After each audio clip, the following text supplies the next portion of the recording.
আমি doctor Nahal Mushtaq খান। আজকে আপনাদের সাথে একটি গুরুত্বপূর্ণ বিষয়ে কথা বলবো। সেটি হচ্ছে আমাদের চোখের যে লেন্স থাকে ওটা কি কি কারণে নষ্ট হয়ে যেতে পারে। আমরা যে চোখ দিয়ে দেখি এটার একটা অন্যতম মাধ্যম হচ্ছে লেন্স, যেটা আলোকে চোখের পিছনে নিয়ে যায় এবং রেটিনা অপটিক নার্ভের মাধ্যমে সেই আলোটা ব্রেনে চলে যায়, তখন আমরা দেখতে পাই। তো লেন্স যদি নষ্ট হয়ে যায় তখন আমাদের দৃষ্টিশক্তি কমে যায়। তো লেন্স নষ্ট হওয়ার সবচেয়ে মূল প্রধান কারণ হচ্ছে চোখে ছানি পড়া। ছানি মানে হচ্ছে লেন্সের যে কোনো অপাসিটি মানে হচ্ছে লেন্সে যদি কোনো কারণে ঘোলা হয়ে যায়। লেন্সটা সাধারণত ক্রিস্টালের মতো ক্লিয়ার থাকে। ওই লেন্সটা যখন ঘোলা হয়ে যায় তখন আলোক রশ্মিকে লেন্স ভেদ করে পিছনে যেতে পারে না, তখন আমরা দেখতে পাই না। তো সেই লেন্স নষ্ট হয়ে যাওয়ার বা ঘোলা হওয়ার প্রধান কারণ হচ্ছে চোখে ছানি পড়া, যেটা বয়সজনিত কারণে পড়ে। এই জন্য 50-এর অধিক বয়সে প্রত্যেককেই তার চোখ পরীক্ষা করানো উচিত যে বয়সজনিত ছানি তার চোখে আসছে কিনা। তো 1 নম্বর হচ্ছে ছানি পড়ে যাওয়া। তো এই ছানি বিভিন্ন কারণে পড়ে।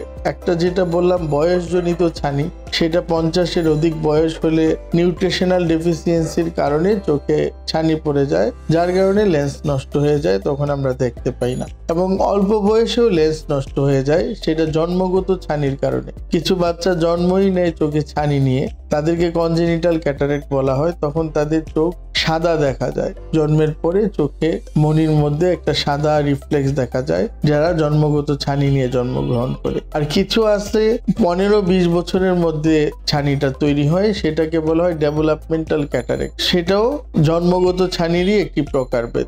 আর এই ছানি ছাড়া একটা হচ্ছে বয়সজনিত ছানি আর একটা জন্মগত ছানি। এছাড়াও লেন্স বিভিন্ন কারণে ঘোলা বা নষ্ট হয়ে যেতে পারে। সেগুলোর মধ্যে একটা হচ্ছে যারা দীর্ঘ সময় আলোর সামনে কাজ করে, আলো জাতীয় জায়গাতে দীর্ঘ সময় কাজ করার জন্য এগুলোর প্রভাবে লেন্সের প্রোটিন আস্তে আস্তে নষ্ট হয়ে যায়, তখন ওটা খোলা হয়ে যায়, আমাদের দৃষ্টিশক্তি কমে যায়। যারা গ্লাস মেকিং করে, গ্লাস কাটাকাটি করে, তো ওই জায়গায় যারা কাজ করে বা যারা রেডিয়েশন আছে যে সমস্ত জায়গায়, উচ্চ রেডিয়েশন ফ্রিকোয়েন্সি যুক্ত জায়গায় কাজ করে, তাদের চোখেও ছানি পড়ে যায় এবং লেন্স নষ্ট হয়ে যায়। আঘাতের কারণে চোখের লেন্স নষ্ট হয়ে যায়, সেটা ছানিও পড়তে পারে। লেন্স যে সুতাগুলোর মাধ্যমে আটকানো থাকে, সেই সুতা ছিঁড়ে লেন্স পড়ে যেতে পারে। আঘাত এবং ট্রমা জাতীয় কারণে ছানি পড়া, লেন্স নষ্ট হওয়া, এটাও মানে বয়সজনিত ছানির পরে একটা প্রধান কারণ আমাদের লেন্স নষ্ট হয়ে যাওয়ার।